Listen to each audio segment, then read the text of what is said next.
with The Rock talking about running for president and Roman Reigns taking shots at Brock Lesnar. This is Wrestling Hub. My name is John and you're watching the Wrestling Report for October 16th. Before we get into the rest of the video, make sure you subscribe to Wrestling Hub and turn on all notifications to stay up to date with everything in the world of pro wrestling.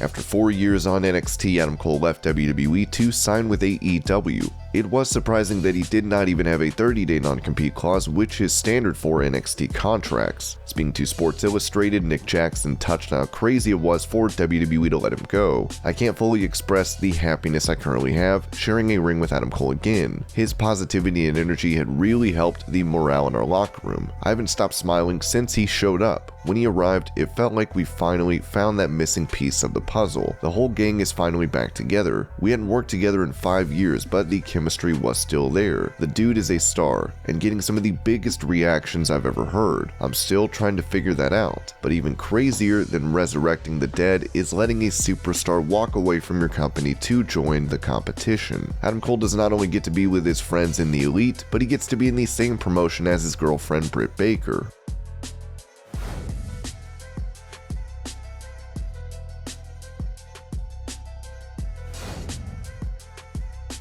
With Bleacher Report, Adam Cole mentioned how Britt Baker has helped improve his appearance in AEW. Britt always has this top-of-the-line excellent gear consistently, whether it's this awesome, flashy new ring jacket or new gear, and she always looked like $1,000,000. And for me, I've always been someone that kind of liked that stuff that I wore, but it was more traditional. I am just going to wear some trunks, maybe wear a t-shirt. After watching her and seeing how much of a superstar that she looked like, I'm like, okay, I think I'm going to get a ring jacket, and I'm going to start changing up my appearance a little bit more. I think that's a huge part of her appeal and her presentation, so watching her kind of develop that habit of getting new stuff all the time is something I'm going to start to implement, and that would not have been in my brain if it wasn't for Britt. With Cole previously saying he'd love to be in a program with Baker, we'll have to see if that comes to fruition.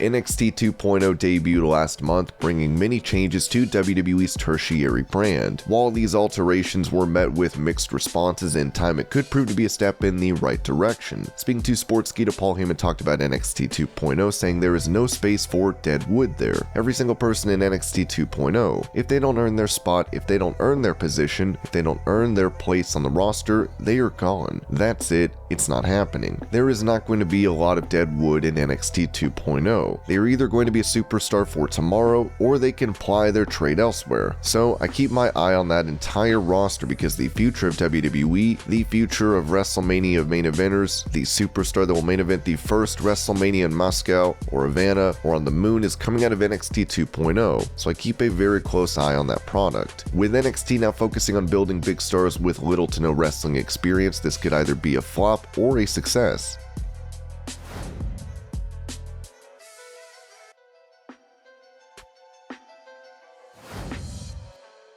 Randy Orton has had an incredible career in pro wrestling, as he's sure to be inducted into the WWE Hall of Fame after his time in the ring comes to an end. Speaking on Appalachian Expose, Randy Orton's father, Cowboy Bob Orton, talked about his son's plans for after retirement, saying he's been pretty darn sharp with everything. He's probably pretty well, just depending on what he wants to do. I think he'll do whatever. I'm sure he would want to stay around the business and maybe help the younger guys like he was helped out, stuff like that. I don't know that he has to do anything, but I think he loves the business enough that he probably wants to stay involved in some sort.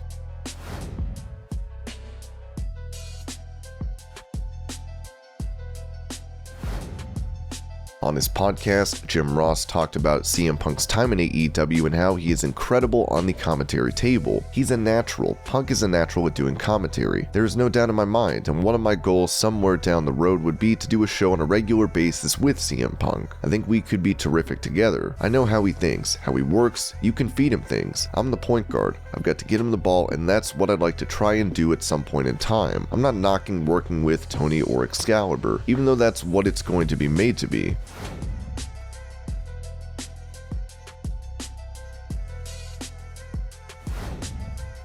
With AEW having many major signings recently, Tony Khan spoke to Barstool Sports about improving business metrics since then. I'd say since Punk came in before Bryan and now with Bryan, we've seen at least 6 business metrics go up. We've had our all-time record for pay-per-view, those digital numbers, live attendance, all-time highs. We were already, before the pandemic, the #1 attended wrestling company in the world.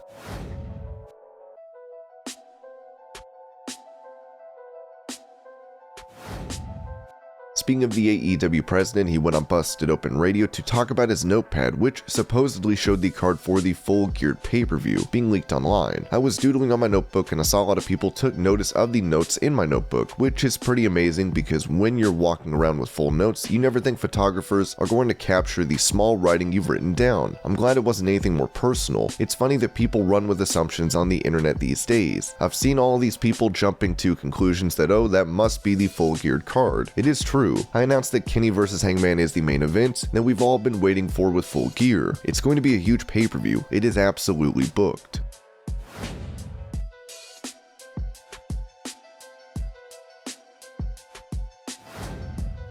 Despite Kevin Nash and The Rock not always getting along, they had a positive exchange on social media. This started with Nash tweeting after a convention as he tagged and thanked Rock. Great day at Indiana Comic-Con. Thanks NWO Nation for the strong showing. Fantastic hotel gym. Got arms and abs in. Thanks Rock for putting out these badass kicks. Looking forward to seeing everyone tomorrow. I'll hit my table at 10:30. Despite a nice wine list downstairs. Rock would reply, "You're an inspiration, my brother. In tremendous shape. Holy sh*.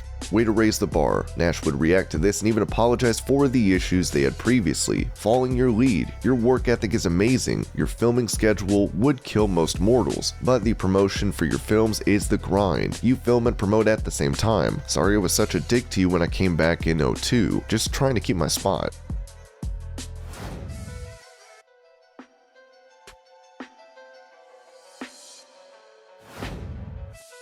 Roman Reigns is the top dog in WWE and is a loyal company man. He recently stated he does not view AEW as competition, affirming that he is the best in the pro wrestling business. He's even previously insinuated that CM Punk was not a needle mover for AEW and even took shots at his size. On Wrestling Observer Live, Brian Alvarez said that Roman truly believes his comments. I know for a fact that there are at least a few things that Seth Rollins publicly defended that privately he thought were actually really stupid, but it was his job to stand up for WWE. I'm not saying everything that he said, but there were absolutely positively things that I heard where privately he thought it was really dumb. And then he does an interview, but you know, he's Seth Rollins, WWE superstar, so he's got a whatever. But I will say this about Roman, okay? Roman Reigns, from everything that I've been told from people all over the place, is a lifer. You know that guy that stands up for WWE with tears in his eyes? Roman doesn't have tears in his eyes, but when Roman defends WWE, and I'm not saying that he doesn't disagree with them on some of the things that they do and that sort of thing, but this guy's a lifer. And this guy believes so much of what he says when he is standing up for and defending WWE. He is a very, very loyal soldier in this WWE universe. Obviously, there are a lot of other people as well that are loyal soldiers. There's a lot of them that they are loyal soldiers, but they also say things that, you know, if you talk to them and they left WWE tomorrow in 90 days, they would do an interview and they'd probably say something different. Roman is a loyal soldier, so he's a good man for this job.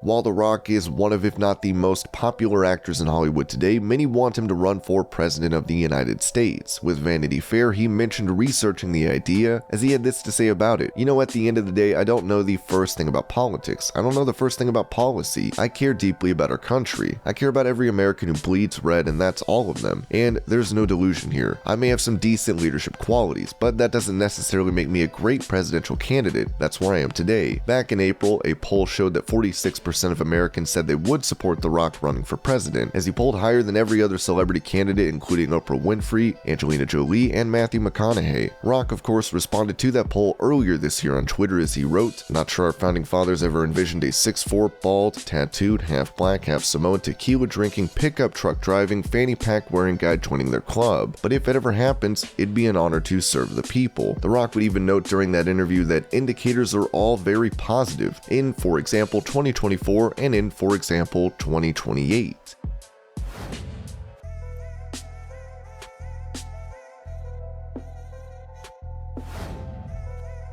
Despite getting a ton of negative attention due to Dark Side of the Ring's plane ride from El Special, Ric Flair is said to be on the honorary host committee for a Donald Trump fundraiser event for U.S. Senate candidate for Georgia Herschel Walker, with this taking place on December 1st at Trump's Mar-a-Lago resort.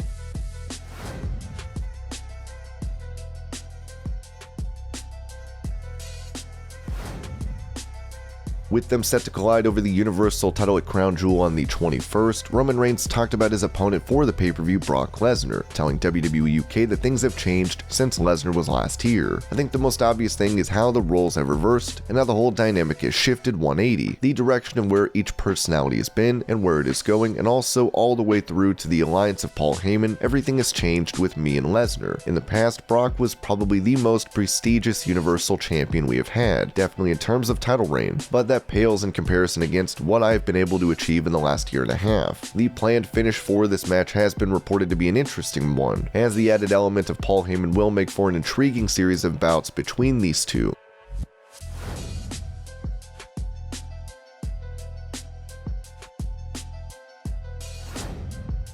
With it previously reported that there were issues with Bray Wyatt being difficult to work with in WWE and that there were problems with his weight, he has seemingly responded, as he wrote on Twitter, looking lean fiendy. Wyatt's WWE non-compete clause is expected to expire on the 29th, as we'll have to see if he debuts in Impact Wrestling, AEW, or somewhere else. And this was your pro wrestling news update. I hope you're all having a great day. Thank you so much for watching, and I'll see you later.